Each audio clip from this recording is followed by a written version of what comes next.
All right, let's jump right into it. Today, we're diving deep into a topic that literally makes or breaks your Cambridge AS level Afrikaans grade. We are talking about paper 8679 and specifically the final task. The summary and comparison of issues from both passages. Now, according to the absolute latest Cambridge Principal Examiner reports, thousands of highly capable students are dropping massive amounts of marks on these high tariff questions. I'm talking about those 9 to 15 mark beasts. And here's the crazy part. It's not because they don't know Afrikaans. Not at all. It's actually because they don't fully grasp the underlying cognitive architecture of the exam itself. So in this explainer, we are deconstructing that anatomy piece by piece. We're going to expose exactly where those examiner traps are hidden directly based on the source material. Let's get into it. Look, as the examiner reports explicitly point out, the difference between a B and an A star often comes down to just how well you understand this final task. Now, this isn't just some casual observation I'm making. It is a statistical reality derived straight from the examiner's own feedback. The final task is essentially the ultimate test of your academic maturity. It goes way beyond just having a good vocabulary. Passing it requires you to understand exactly what the examiners are hunting for when they evaluate your systematic analysis and evidence-based reasoning. If you aren't writing specifically for that examiner's lens, you are literally leaving guaranteed marks sitting on the table. It requires a complete mindset shift. You have to move from being a passive reader to an active strategic architect of language. So, that brings us to the big question. Why do students find interpreting complex text and data so incredibly hard? Why does a high-tariff summary and comparison question cause so much panic in the exam room?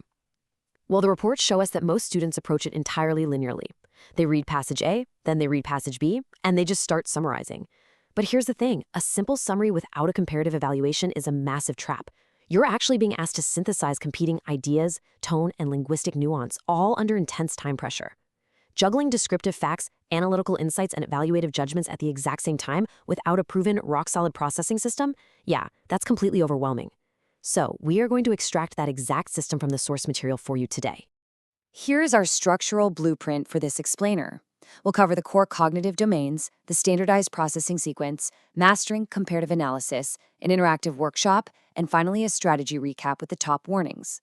Starting off with Section 1, Core Cognitive Domains. So, the fundamental theoretical architecture of this entire exam rests on 3 things: precise definitions, causal relationships, and integration. And it all starts with what we call command word anatomy. When an exam prompt says analyze the issues, it's demanding you pull the text apart. You need to isolate the linguistic choices and the core arguments. But if the prompt says evaluate, well, you're no longer just dissecting. You are weighing validity. You're judging effectiveness. The source material emphasizes that these are your assessment objectives, the distinct cognitive domains that examiners target to evaluate your reasoning. The principal examiner reports highlight over and over that candidates who understand these domains and actually reference cross-topic connections achieve significantly higher marks. They don't just summarize, they synthesize, they draw out those causal relationships. Let's break this down a bit further into 3 essential pillars. Pillar 1, knowledge and understanding. We call this AO1. Basically, can you explicitly find the points in the text? Pillar 2, analysis, or AO2. Can you read between the lines and understand how those points are constructed? And Pillar 3, evaluation, which is AO3. Can you judge the relative importance of these points? Successful candidates absolutely must demonstrate competence across all 3 of these domains to hit those top-tier marking bands. Think of it like a car. If you write an essay that only demonstrates knowledge and understanding, you're stuck in first gear. You artificially cap your grade. The rubric demands that you move through the gears, from knowing to analyzing and ultimately to evaluating. Moving on to Section 2, the standardized processing sequence. Okay, the actual methodology for tackling a complex past paper problem really boils down to a 5-step standardized processing sequence. Step 1, identify the key elements. Step 2, apply the relevant principles. Step 3, execute your analysis with very clear working. Step 4, verify your results. And Step 5, present it in the appropriate format. Now, examiner reports show us that students often fail because they lean way too heavily into just one aspect of this. Some take a purely factual approach, right? They identify the issues to cover knowledge and understanding, but they completely ignore the application of analytical principles. On the flip side, others write these broad, sweeping, philosophical arguments about conceptual themes, but they totally ignore the strict structural conventions required for the presentation format. The true solution forces a blend of both. You have to identify the facts, analyze their conceptual links, and then execute all of that within a strict, verifiable format. Let's jump into Section 3, Mastering Comparative Analysis. A really massive hurdle in the final task is figuring out how to actually structure your evaluation of alternatives. Literally 80% of candidates fail here. Why? Because they write one paragraph about passage A, a totally separate paragraph about passage B, and then they just cross their fingers and hope the examiner connects the dots for them. But the source guidelines clearly dictate that comparative analysis demands finding both similarities and differences. You absolutely have to use comparative connectives.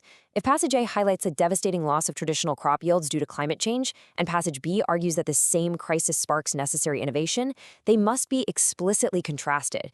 It is not enough to just say they're different. You have to draw conclusions about their relative importance and explain why that difference actually matters in the context of the prompt. Now, real quick, before we tackle the absolute hardest part of this problem, the actual paragraph structure that gets students completely stuck, I want to remind you to stay engaged with these core concepts as we move into the application phase. Mastering these cognitive domains requires some serious focus. Also, if you want to make sure you never miss a weekly Cambridge Breakthrough Strategy just like this one, make sure to subscribe to the channel Ace the Exams IGCSE O and A levels at the handle at Ace the Exam IGCSE. Turn on those notifications so you get the exam hacks right when they drop. Okay, keep those assessment objectives in mind, and let's look at how to secure those marks even when things get difficult. Okay, so when you're actually drafting a comparative paragraph under intense time pressure, paragraph linking often completely falls apart. This is exactly where the method mark strategy becomes absolutely crucial. Now, in a language summary and comparison, showing you're working doesn't mean writing out math equations, right? It means making your structural logic completely 100% visible to the examiner right there on the page. You have to guide them by the hand. Always remember this, even if your final answer is slightly off, method marks can save you. Marks are awarded for the process. If a final synthesized sentence ends up a bit clunky, or your grammar slips slightly because you're rushing, but your comparative connectives and explicit referencing to both texts are clearly used, the examiner sees your method. They see the active attempt to fulfill AO2 and AO3. Let me give you an example. Compare a weak response like passage A talks about sad things and passage B talks about money, with a rich, method-heavy response. Although passage A focuses primarily on emotional isolation, evidenced by the author's tone, passage B approaches the same setting through an economic lens. Ultimately, they diverge significantly. Do you hear the difference? Words like although, evidenced by, and diverge significantly literally show you're working. That's what gets the marks. Now for Section 4, our interactive workshop. Let's actually examine how to escalate from descriptive to evaluative writing in real time. We'll use a sample text excerpt about the impact of digital media on youth. If we're analyzing the author's use of statistics, a purely descriptive answer merely states, the author uses statistics to show that 80% of teens use smartphones. That is very basic AO1. To upgrade that to the analytical level, we assess the purpose. The author employs stark statistics, like the 80% usage rate, to underscore the pervasive nature of digital media. That's much better. But to hit the evaluative level, we must synthesize and judge. Listen to this. While the author's reliance on the 80% statistic establishes scale, it fails to differentiate between passive consumption and active educational use, rendering the argument overly simplistic when compared to the nuances in text B. Notice that progression? We went from simply identifying the fact, to analyzing its function, to evaluating its validity against another text entirely. That is top-tier writing. Okay, let's play a game of Spot the Flaw. I want you to find the 3 massive errors in this poorly written student answer. Here it is. The first text says that traditional farming is dying because of droughts. The second text agrees and says water is expensive. I think this is very sad, and the government should fix it, because farmers work hard. Ouch. Okay, error number 1. It is purely descriptive, offering zero analytical depth whatsoever. Error number 2, it completely lacks comparative connectives and format. It reads like a casual conversation instead of a structured academic comparison. And error number 3, this is the deadliest trap of all. The student brings in their own, unprompted, out-of-context opinion. Answers absolutely must be specific to the context given in the passages. You are being assessed on evaluating the texts, not on solving the world's farming crisis personally. Keep it strictly to the text. Let's wrap things up with Section 5, Strategy Recap and Top Warnings. Based on everything we've covered, the Cambridge Principal Examiner reports explicitly highlight 3 top examiner warnings you need to avoid. Warning 1, using the wrong approach for the context. This means treating an evaluate question like a describe question. You've got to bring the right cognitive domain to the prompt.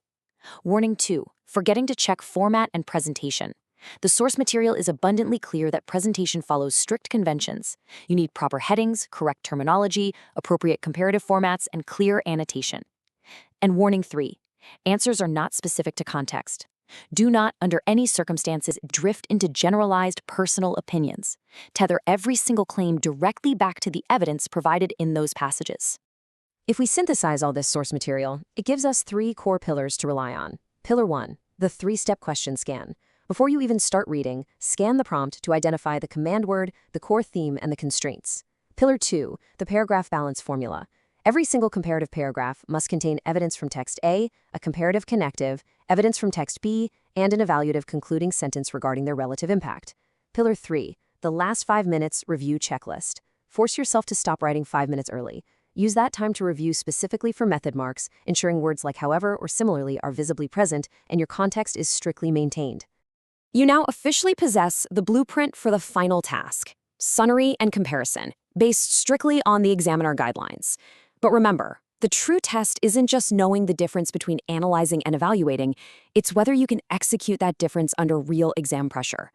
When you look at your next complex text, I want you to ask yourself, are you just describing what you see, or are you truly evaluating what it means? If you found this explainer helpful, make sure to hit that subscribe button for Ace the Exam's IGCSE O and A levels at @acetheexam_IGCSE.